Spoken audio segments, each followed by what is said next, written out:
Hello, and welcome to Kaskaskia and the Pursuit of a More Perfect Union.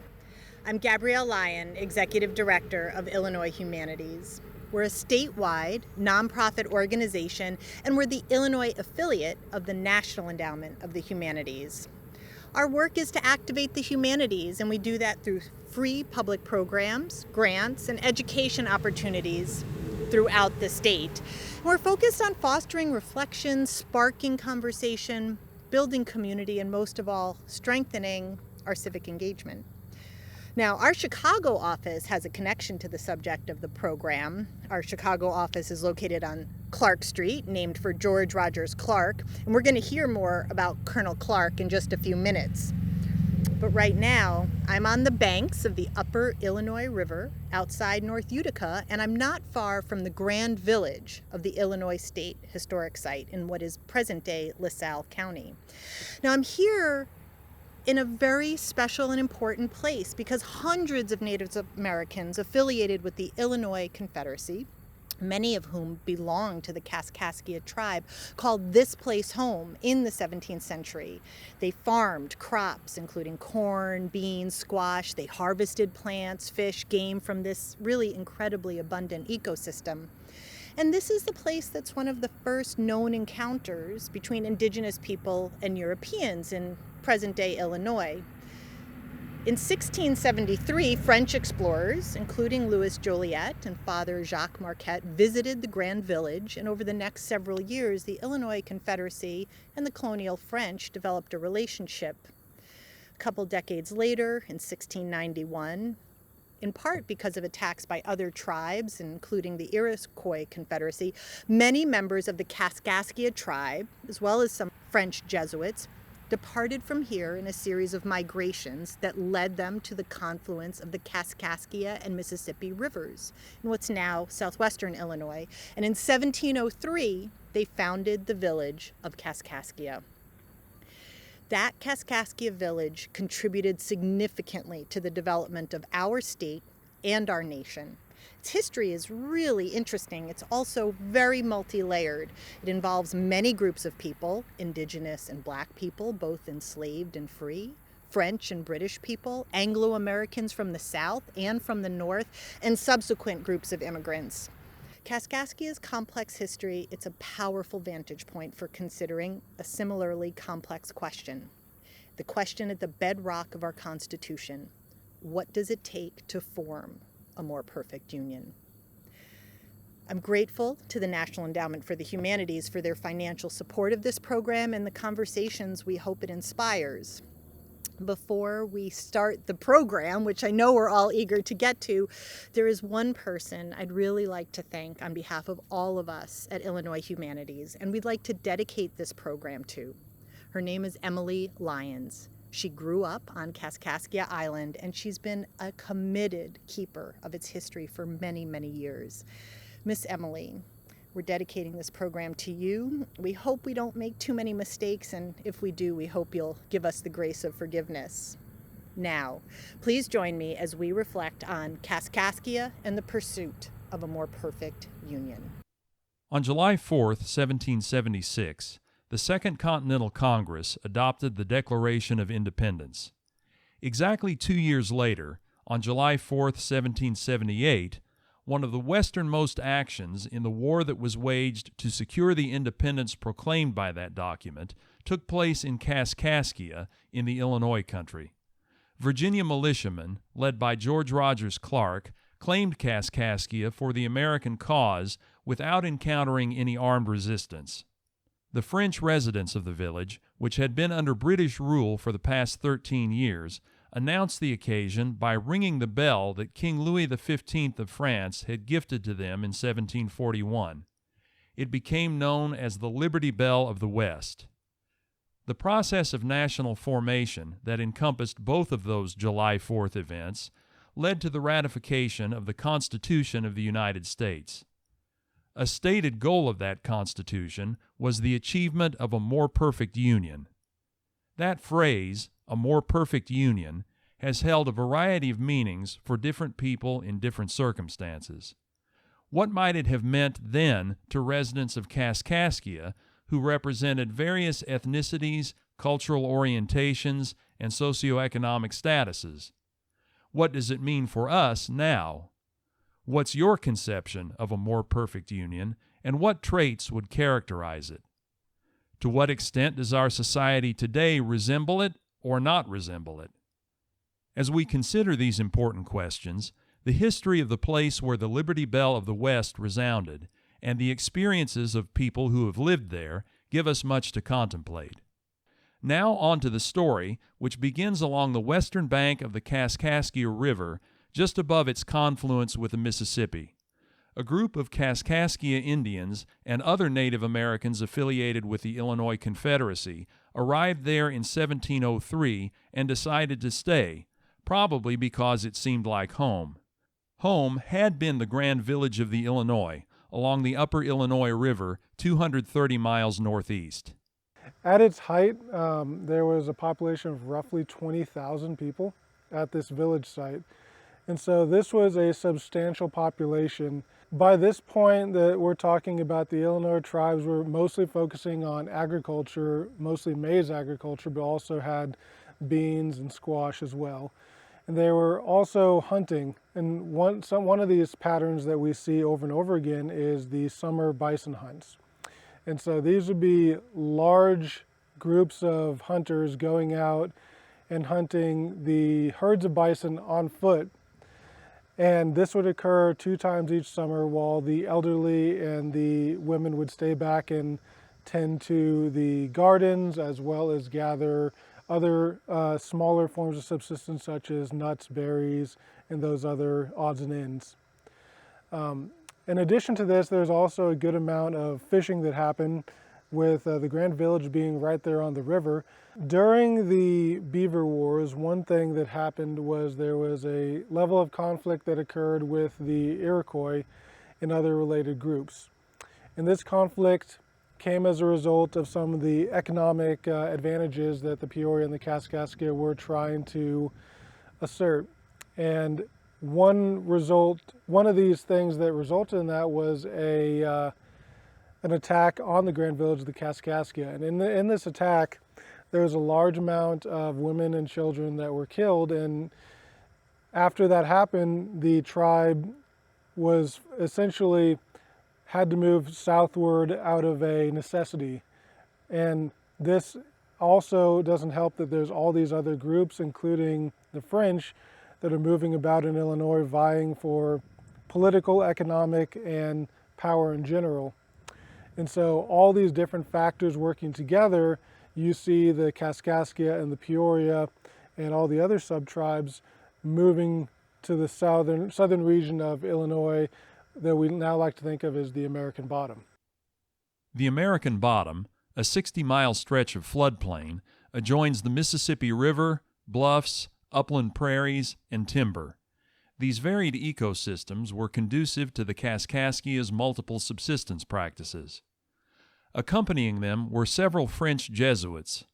Their relationship with the colonial French and the Catholic Church had begun about 30 years before. French traders started visiting the Grand Village to exchange goods with them.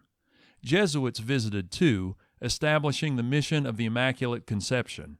Many of the Kaskaskia adopted Christianity, perhaps following the example of the chief's daughter, Marie Rouenza. Rouenza was one of several devoutly Catholic women of the Kaskaskia tribe who married French traders, in her case a prominent one named Michel Acot, and persuaded them to temper their rowdy ways in favor of church, family, and community. Historian Robert Morrissey comments, "The marriage created the kernel of an interracial Christian community around which an idiosyncratic colonial culture would soon develop. It was that idiosyncratic colonial culture that the nascent interracial Christian community carried, along with hope for reduced intertribal conflict, to the confluence of the Kaskaskia and Mississippi rivers in 1703. Word spread that this new village of Kaskaskia was an exceptionally good place to hunt, fish, and especially farm, attracting dozens of French colonists from Canada and Louisiana. Some bureaucratic technicalities aside, farmers essentially owned their land.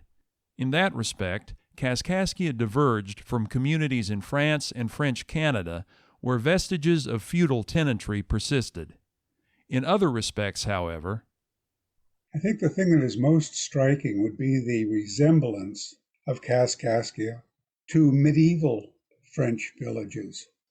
That is, unlike the New England pattern, where you had a central village where people came to do business but lived out on their farms, in the French villages, everyone lived in the village and went out to work on their fields. And the fields themselves looked very different.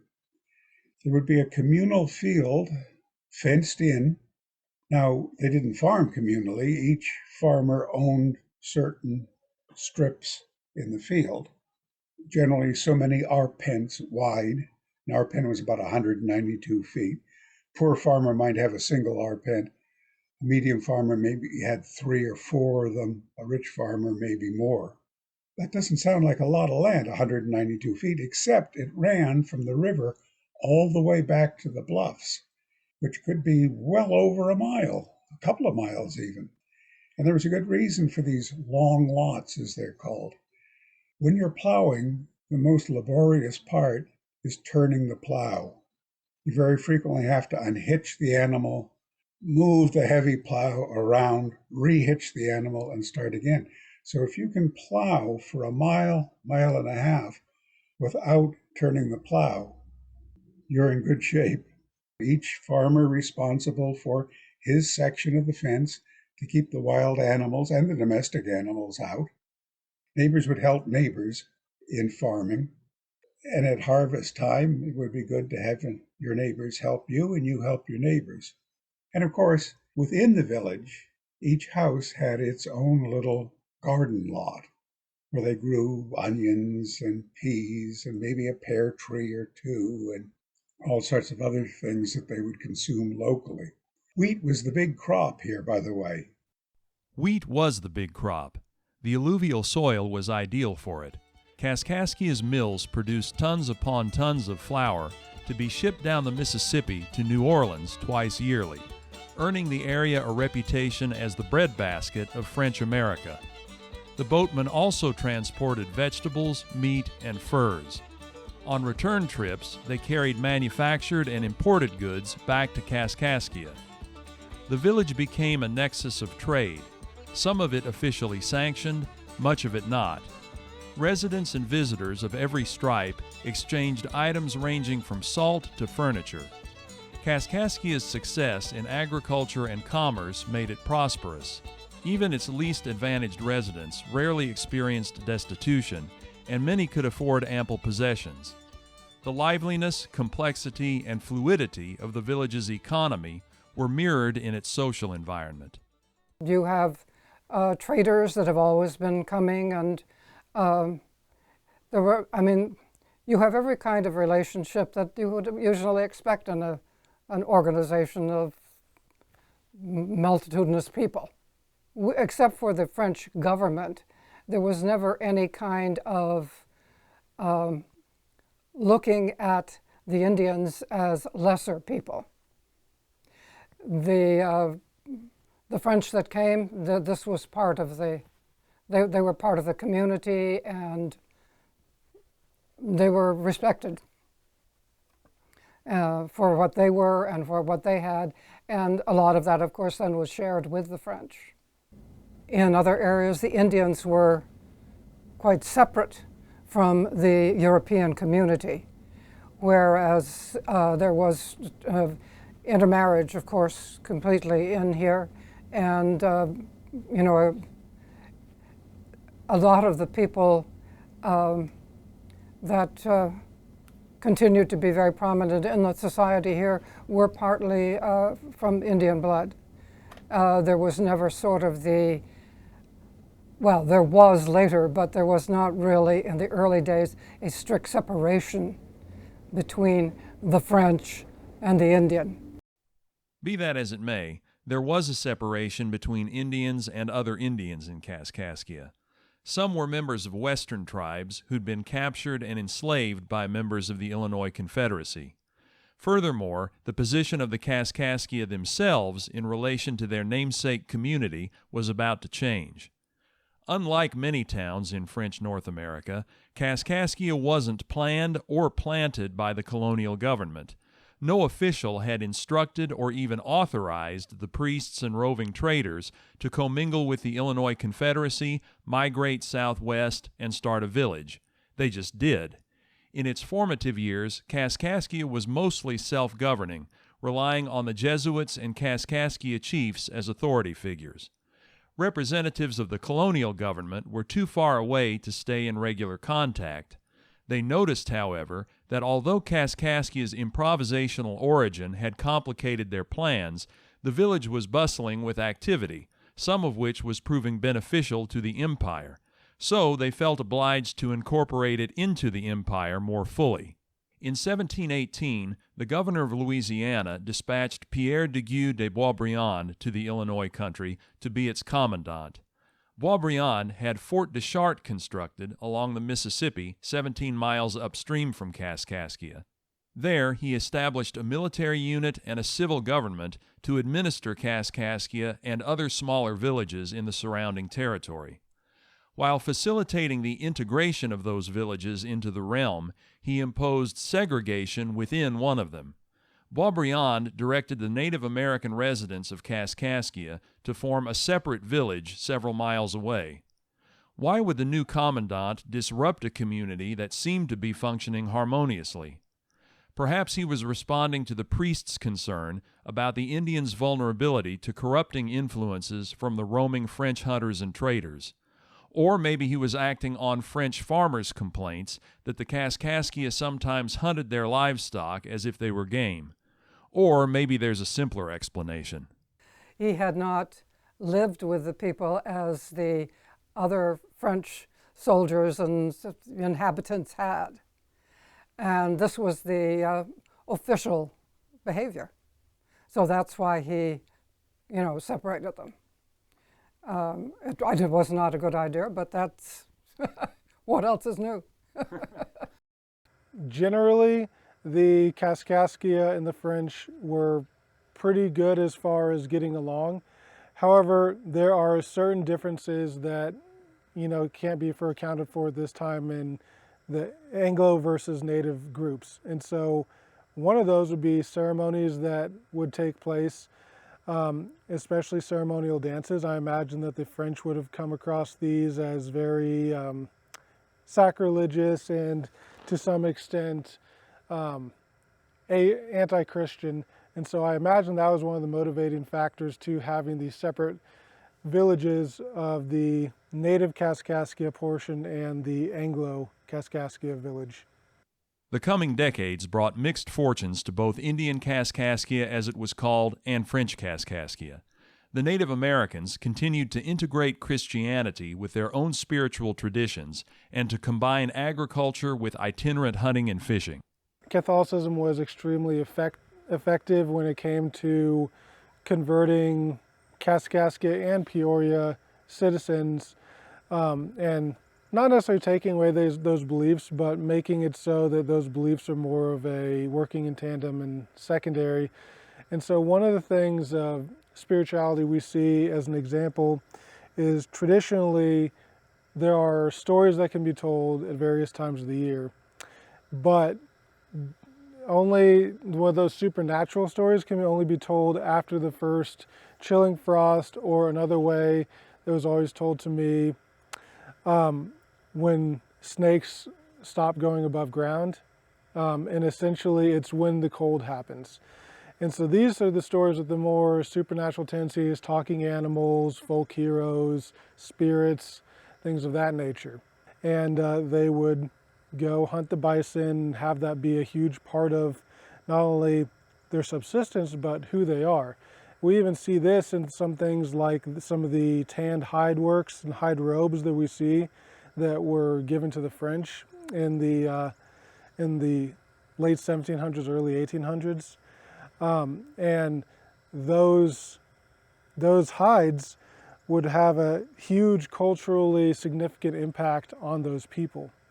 And so I think that's one of the big reasons that there's this more of a transient nature, and it's out of a, well, you don't just have your homestead and you farm year round and then you do it all again as it resets the next year. The culture of French Kaskaskia also emphasized fellowship and fun. Its affluent residents enjoyed dressing up in fancy clothes and attending fancy parties, and those of all socioeconomic statuses enjoyed brandy, billiards, cards, stories, and fiddle tunes.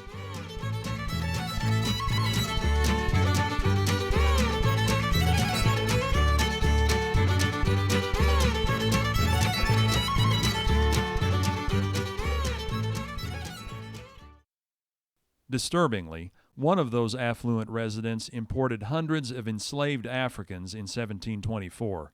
He intended them to work in mining, but most became farmhands. Kaskaskia's farmers grew so reliant on involuntary labor that by mid-century, enslaved Africans comprised a third or more of the village's population. Though the French Code Noir spared them from much of the physical cruelty endured by others elsewhere, they did experience the injustice inherent in the peculiar institution, which remained present in Kaskaskia for well over a century. Also, the Kaskaskia tribe's hope that intertribal conflict would cease went unfulfilled. Residents of Indian Kaskaskia endured violence inflicted by other Native American groups. Their conflict with the Fox was especially severe, sometimes involving mutual revenge attacks. Outbreaks of diseases, many imported by Europeans, also caused suffering and population loss. In the 1750s, the French and Indian War compelled Kaskaskia to ship much of its produce, along with some of its soldiers, up the Ohio River to support the war effort rather than down the Mississippi to be traded, disrupting the economy. For various reasons, the French government grew hostile toward the Jesuit order. The representatives of that order in Kaskaskia, who'd been central to the community from the beginning, were expelled in 1763. Robert Morrissey describes the complex social web that the Jesuits and many other people and groups had woven in the Illinois country as an empire by collaboration. He writes, "People in Illinois often made their collaborations consciously, because they opportunistically saw compromise and working together as the best option for achieving goals. As a result, the imperialism that formed in Illinois was, in contrast to the typical themes of dysfunction and conflict, often characterized by compromise and flexibility, by diverse people purposefully acting to create a mutually acceptable order." When France ceded its territory east of the Mississippi to Britain at the conclusion of the French and Indian War in 1763, that mutually acceptable order came to an end. How nearly perfect a union was this empire by collaboration? We might assess it in relation to the unalienable rights named in the Declaration of Independence and the ideals of the French Revolution. Taken together, those include life, liberty, the pursuit of happiness, equality, and fraternity. Granted, the American and French revolutions hadn't yet occurred, and residents of Kaskaskia might not have thought in those terms, or if they did, might have defined them differently than subsequent generations would. Because many of us today do think in those terms, however, maybe they can help us evaluate Kaskaskia's union from our own perspective. Here's what one historian has to say. France, of course, was anything but egalitarian. The old motto was one king, one law, one religion, to which an English wit added, and 60 sauces. But when people came to Canada, when people came to Louisiana, they quickly found that they had to do for themselves. They couldn't rely on the authorities to do things for them. And this bred a certain independence. Frederick Jackson Turner long ago hypothesized that the American frontier experience was what created democracy. It's become kind of fashionable to poo-poo him in recent years, but I think you can see that amongst the French, particularly the French who moved down to Illinois. They were far away from Canada when Canada was supposedly administering them. They were far away from Louisiana, and they could put up quite a bit of independence, particularly those who went out and hunted and fished. We talk about queue de bois, illegal hunters who didn't bother to take out licenses. And there were a lot of them.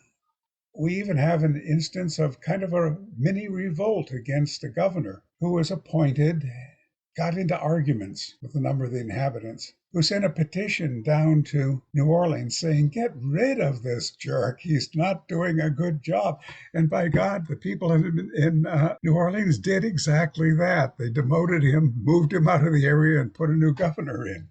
So there was, no, certainly not egalitarianism. The commander at Fort Deschartres had a lot of power. But still, he had to reconcile himself to the people that formed the militia. They were not going to follow somebody who they thought was an idiot or an incompetent. We even have an instance of a fellow trying to stop the commandant of Fort Deschartres in the middle of the road one day and sell him a bed, which turned out to be stolen. The fellow ended up in big trouble about that. Of course, there was a hierarchy of things. Slaves on the bottom. Even in church, there was not exact social equality. One paid for one's pews, and the rich got the big pews up front, while the poor ended up with the pews in the back. If you had high enough status, you might even be buried within the church. People tended to want their daughters to marry people of at least equal social and economic status. So there was a hierarchy within society, as there is within ours today, more so than we like to admit. When the Union Jack replaced the fleur-de-lis over Fort Deschartres in 1765, a new chapter in Kaskaskia's story began, a chapter in which Kaskaskia's inhabitants didn't seem eager to participate, least of all its indigenous residents. It was because of Native American resistance that British officers took 2 years to reach the fort. Knowing the British to be more adversarial toward Indians than the French were, Pontiac, an Ottawa chief, organized an intertribal effort to prevent them from occupying the territory relinquished by France. The Kaskaskia concurred. When British advance troops arrived at Fort Deschartres, Chief Tamaroas warned them, "The sentiment of the Illinois, like that of all their brothers, is to make war on you if you wish to come on our lands." There's a very different relationship that the French had with Native groups versus the British or the Americans, because the French looked at a lot of these relationships as, to a sense, transactional in nature. So it would be more about the goods that Native groups can provide to the French, and it's a commerce exchange essentially. But once the French are leaving and the Americans are coming in, then it's a competition for land. And that is when the conflict really starts to escalate.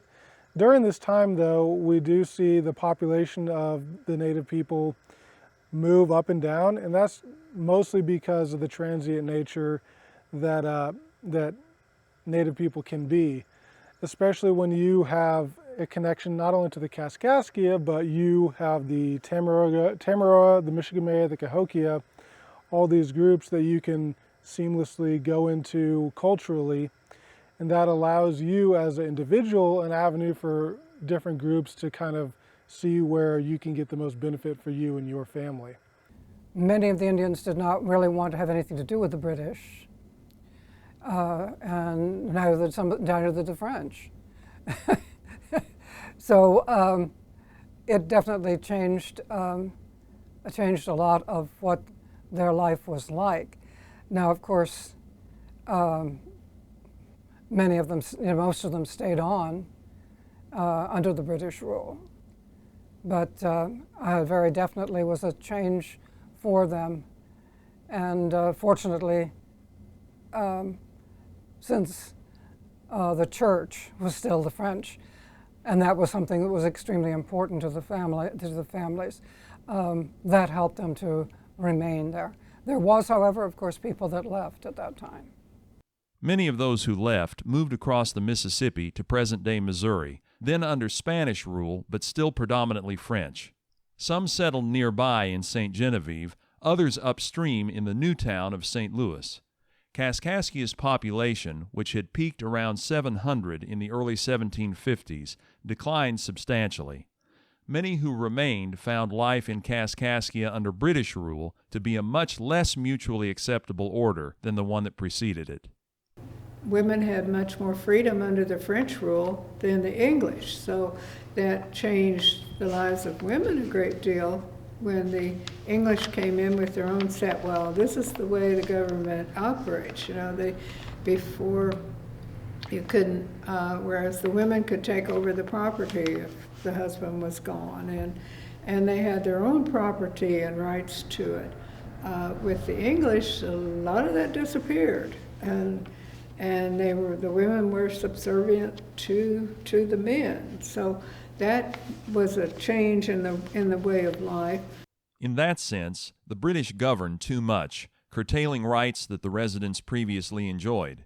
In another sense, they arguably governed too little. David MacDonald and Rain Waters explain, between 1765 and 1776, 7 British officers served as commandants of Illinois. None remained long, and there was little consistency. None had adequate resources, all lacked competency in civil administration, some had unsuitable temperaments, and several were grossly corrupt. The local French population, and a few English traders and merchants, repeatedly petitioned to replace the arbitrary regime of military commandants with civil government. A pamphlet published in 1772 by an anonymous resident of Kaskaskia asserts that it has great economic and cultural potential, but that the lack of higher-order administration hinders its fulfillment. Although Kaskaskia's founders had established the community without participation from the French colonial government, once that government got involved, it became an important component of their empire by collaboration.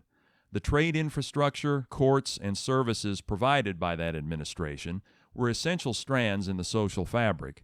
Once those strands were torn out, the tapestry threatened to unravel. No wonder that when Colonel Clark and his long knives from the back country of Virginia and Kentucky showed up to claim Kaskaskia for the United States, no one put up much of a fight.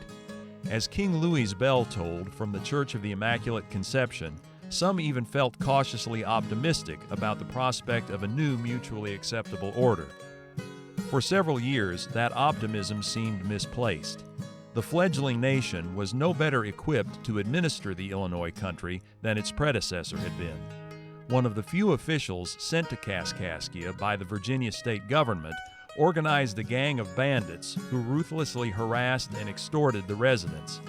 Uncertainty as to whether the parish remained within the Diocese of Quebec or now belonged to that of Baltimore also led to turmoil. During this period known as the Virginian Anarchy, the life, liberty, and pursuit of happiness envisioned in the Declaration of Independence seemed as distant as ever. Conditions in Kaskaskia were only starting to improve when the authors of the Constitution met in Philadelphia to pursue a more perfect union in 1787. That year, Kaskaskia joined the new Northwest Territory. It became the seat of St. Clair County in 1790, then that of Randolph County 5 years later. Lewis and the other Clark visited in 1803, recruiting participants for the Corps of Discovery.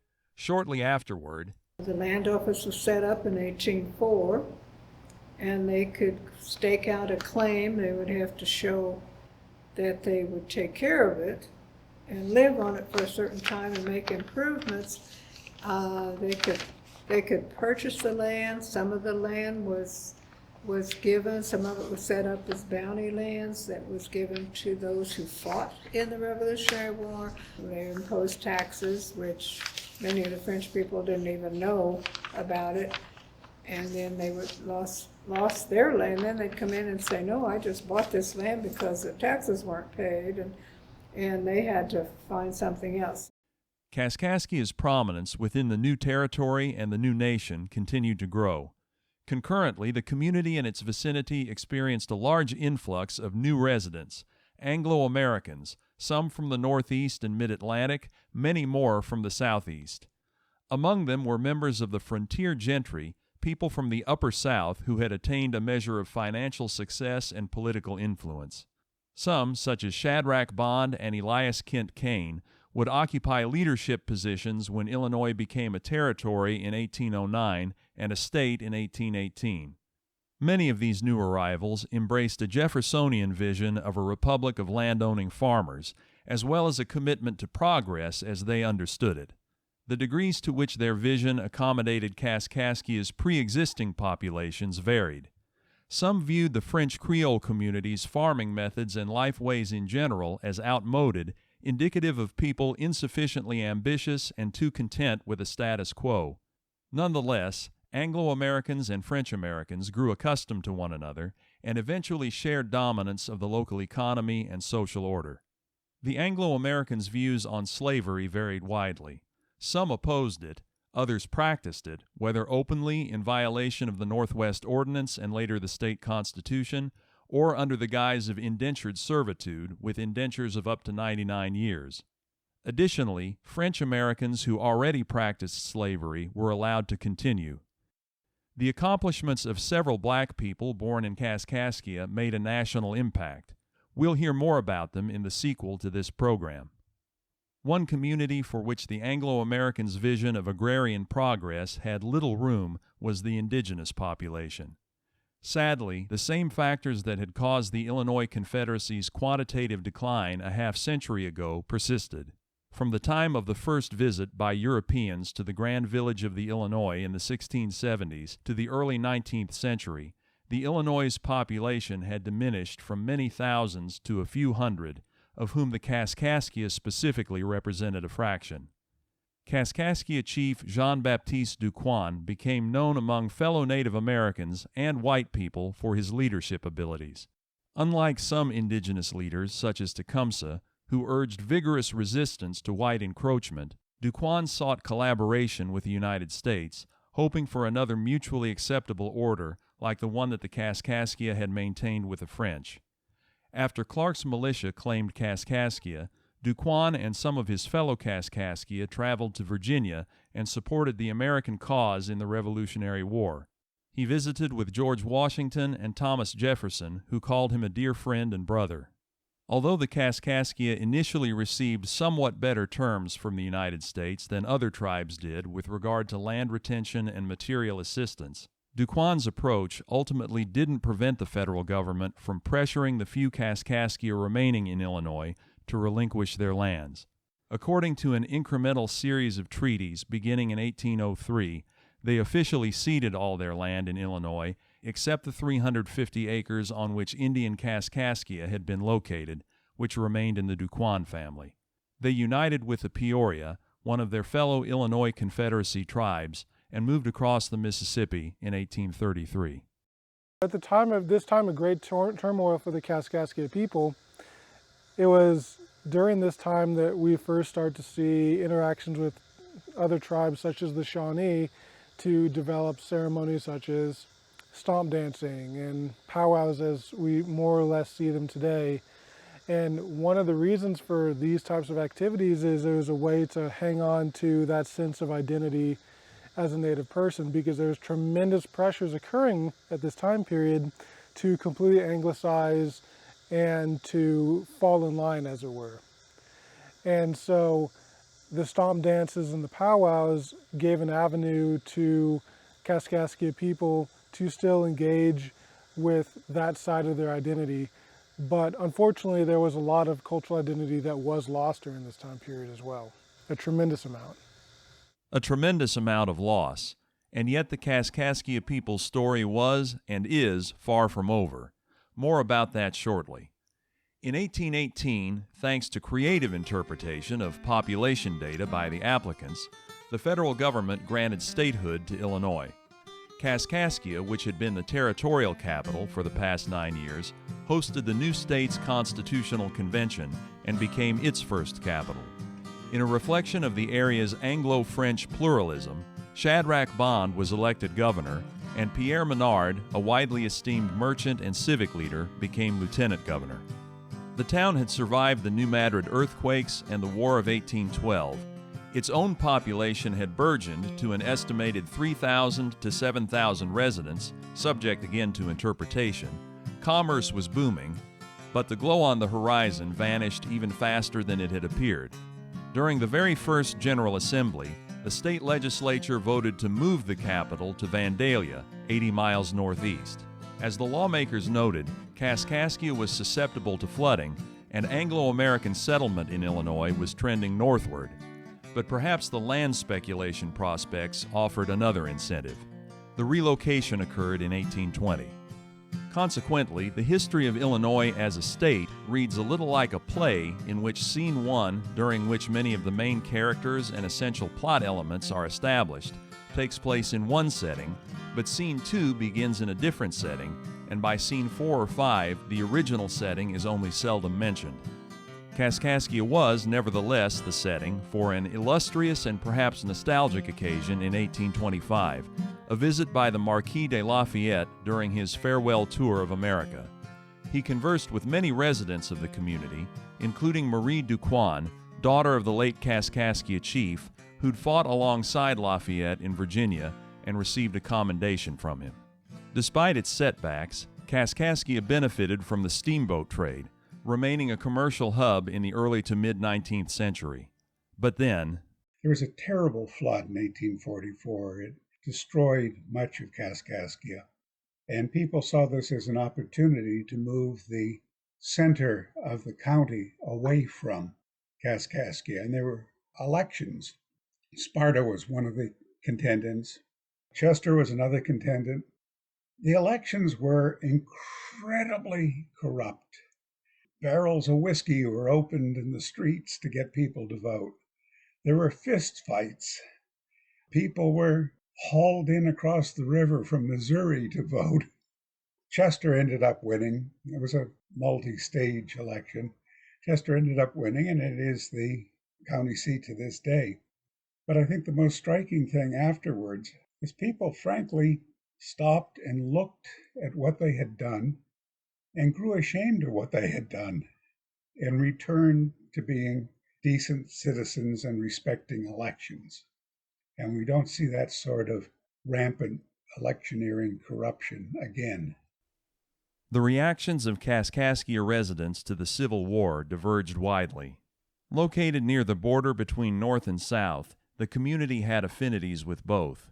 On one side of the spectrum was John Pope. The son of Nathaniel Pope, an influential official during Illinois' territorial period and early statehood, John Pope was raised in Kaskaskia and pursued a military career, becoming a general in the Union Army and briefly serving as the Army of Virginia's first commander. He advocated aggressive tactics against Confederate troops and even some civilians. On the other side of the spectrum, at least one Kaskaskia resident was involved in the management of the Picket Guard, a newspaper based in Chester that bitterly opposed the federal government's military response to Southern secession, as well as any advances toward equality for African Americans. There was much dissent, much conflict within the community about that. After the war, they pulled together. It didn't really seem to matter very much which side you were on during the war.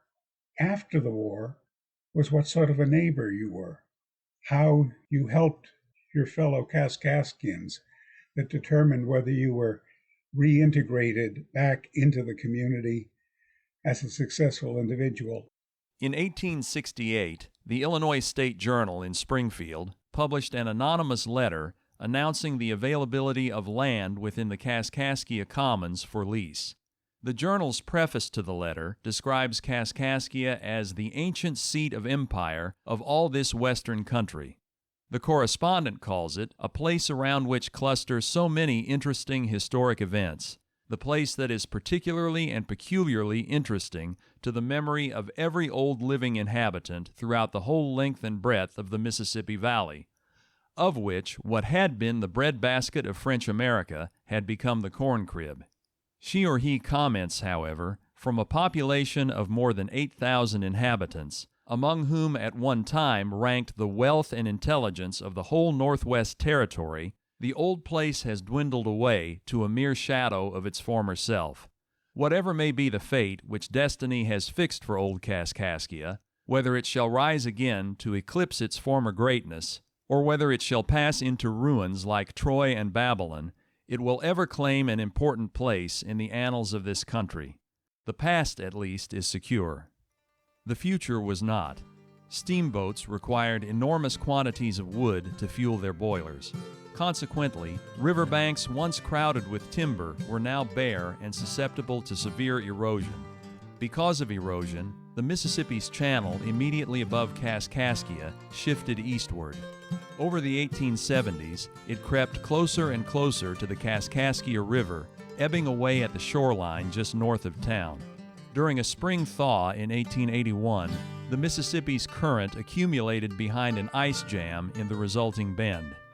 Anticipating T.S. Eliot's description of it as a strong brown god, sullen, untamed, and intractable, the Mississippi pummeled through the narrow isthmus separating it from the Kaskaskia and flowed into the channel previously occupied by the last few miles of that river. The community now found itself marooned on an island between the old and new courses of the Father of Waters.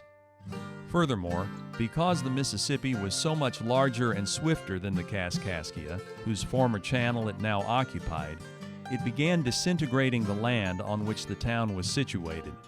Houses and buildings started collapsing into the river.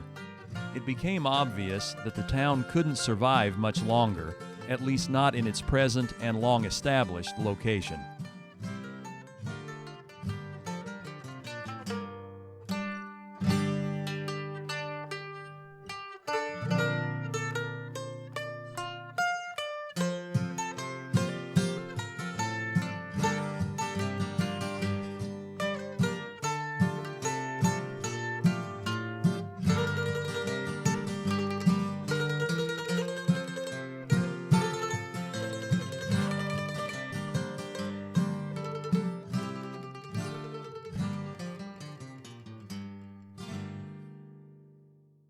As it kept eroding the bank, it kept getting closer to the church, and they decided we better do something. So in 1891, the legislature established an ordinance where anyone, not only at Kaskaskia, but any of the older towns, and they all had built on the banks of a river because that was their highway, could move back out of harm's way.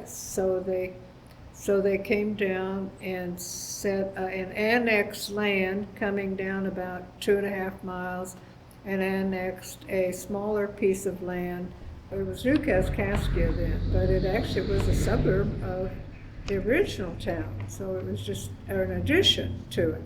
Residents of Kaskaskia painstakingly dismantled Immaculate Conception Church and reconstructed it in the new location near the center of what was now Kaskaskia Island. They did the same with the old courthouse, which later housed a school. As the old town gradually crumbled into the Mississippi, many residents moved to nearby communities such as Chester, St. Genevieve, or St. Mary, Missouri. But some continued to live on the island, and latter-day Kaskaskia remained a functioning small town with various businesses and institutions. Its population incrementally decreased over the 20th century, however, as mechanization in farming quantitatively reduced the need for human labor. Floods, including the devastating flood of 1993, took a toll.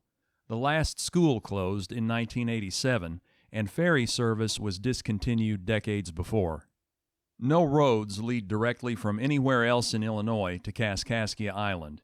To drive there, you have to cross the Mississippi to Missouri, presumably via the Chester Bridge, then travel across parts of Perry and St. Genevieve counties to St. Mary, Missouri, then drive across another bridge over the remnant channel of the Mississippi to reach the island.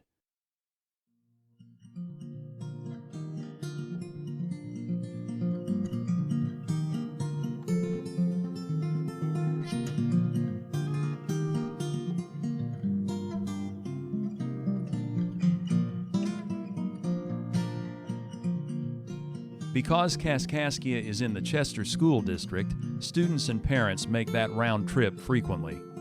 To some southwestern Illinoisans, the fact that Kaskaskia, despite its crucial role within the state's history, is now literally so marginalized from Illinois that one must leave Illinois to go there, symbolizes the degree to which such distant cities as Springfield and Chicago have eclipsed their region within the union that is our state. Regional journalist Grover Brinkman wrote in 1967, "It is lamentable that the powers that be in Illinois, on the verge of celebrating the state's sesquicentennial, apparently are passing up Illinois' greatest tourist attraction, the famed Kaskaskia Bell. During 1966, slightly less than 8,000 people visited the shrine. This could have been 800,000 people if the state of Illinois had willed it so." Hopefully, Mr. Brinkman would be pleased to know about current efforts to recognize Kaskaskia's significance beyond the local level. More on that subject in the sequel to this program. After the 1993 flood, the Diocese of Belleville considered dissolving the Church of the Immaculate Conception, but its parishioners persuaded the diocese otherwise. One of them, Mary Ellen Brown, told the Southern Illinoisan, "To a lot of folks, it's really important because that's home still." The village of Kaskaskia is home still to about 25 residents, many of whom take turns serving as its public officials, much as it's been home over more than 3 centuries to thousands of people, Native Americans of various tribes, black people, French, British, and Anglo-Americans, immigrants from German-speaking Europe and other places, people of many different occupations and economic statuses, and a whole range of personalities. However nearly perfect or imperfect their unions might have been within their community, between their community and broader entities of which it's been a part, and with their natural environment. What significance does Kaskaskia hold for descendants of its indigenous founders? What do their experiences, past and present, indicate about the pursuit of a more perfect union? For some closing reflections on those questions, we turn to Logan Papenfort, a citizen of the Peoria Tribe of Indians of Oklahoma and curator of anthropology at Dixon Mound State Museum in Fulton County, Illinois. In the Omnibus Treaty of 1867 is when finally all those groups are given a choice of essentially you can go to Oklahoma or Indian Territory at the time and stay native, or you can become anglicized and stay in Kansas. And so the Peoria that exists today are all descended from that group that went down to Oklahoma in 1867. The Peoria is made up of 4 subtribes, and that is the Peoria, the Kaskaskia, the Piankashaw, and the Waya. And so the Kaskaskia is one of these subtribes that people still have a lot of identity to, and I know several tribal citizens who are very proud that their Kaskaskia lineage is what led them to be part of the larger Peoria tribe today. And you know, even as far back as we had a Chief Myers, he was a few generations ago now, but he was Kaskaskia lineage. And so each one of these various tribes has had leadership with the Peoria tribe. And that's one of the beautiful things about us coming together, as all of us had these cultural ties, this language. We feel like all the subtribes are represented in a good way in the Peoria today. Kaskaskia, and by extension St. Genevieve, which is there across the river, are one of those places that is, to an extent, the beginning of the end of that story of removal. And so it has a very special place in a lot of our hearts, and that's why we still talk about it to this day. It's one of those things that we try to remember those that came before us and honor them, and also remember the trials and tribulations that they went through to get us to where we are today, for me to be standing in front of you and telling this story. Whereas 10, 20 years ago, this would have been hard, if not impossible, to do. And so the Peoria tribe in general likes to remember where we came from, because it directs us to where we're going. I do know that the Cultural Preservation Department at the Peoria tribe are doing a heck of a lot, and that includes coordinating stomp dances, coordinating powwows, as well as other cultural events. They have an active fish hatchery and a mussel program which mussels will remain subsistence pattern for the Kaskaskia as well as the Peoria, and so they're still doing that to this day. In addition to that, they're consulting with local, state, and federal agencies on what's called National Historic Preservation Act, or Section 106. And so this requires these federal undertakings to contact the tribe and to work with them in a consultation effort if there's any ground disturbing activities that could potentially affect cultural resources which are vital to preservation for the tribe. In addition to that, the Cultural Preservation Department is also participating in NAGPRA for the tribe, which is Native American Graves and Repatriation Act. And so that is working with institutions to return the ancestors of the Peoria, Kaskaskia, Piankeshawnawea tribes to where they belong in control of the Peoria tribe, so that they can be reburied and return those ancestors to where they need to be. And beyond that, the Cultural Preservation Department at the tribe is exceedingly busy with their revitalization effort for the language. So they, this summer, are doing their very first class for teaching the language to new citizens. And so it's not going to be something that's a specialized knowledge, but it's something that the tribe is trying to give to any tribal citizen with interest. And so that's fantastic, because the language was thought at one point to be essentially dead. And so this revitalization effort could potentially in the future create new speakers of the language. And I know for me on a personal level, that would be fantastic. I speak just enough of the language to get by, but I hope that my children, my grandchildren, are much more fluent speakers than I am. And I hope that trend continues. So I applaud the Cultural Preservation Department at the Peoria Tribe for doing that very important work. As the residents of current day Kaskaskia area are going about their lives, think about the legacy that the Kaskaskia and all their related tribes have left in that area. Where you're walking is where they walked. And with that, you have a certain level of responsibility to your home and what was our home. And I hope that that is a legacy that will be protected, and people will keep talking about the history, and that the Kaskaskia tribe will never be forgotten in that region. But yeah, that's my main takeaway, is that I hope that our story is continued to be told for generations past me. Thank you so much, Logan, for those insights and those inspiring words.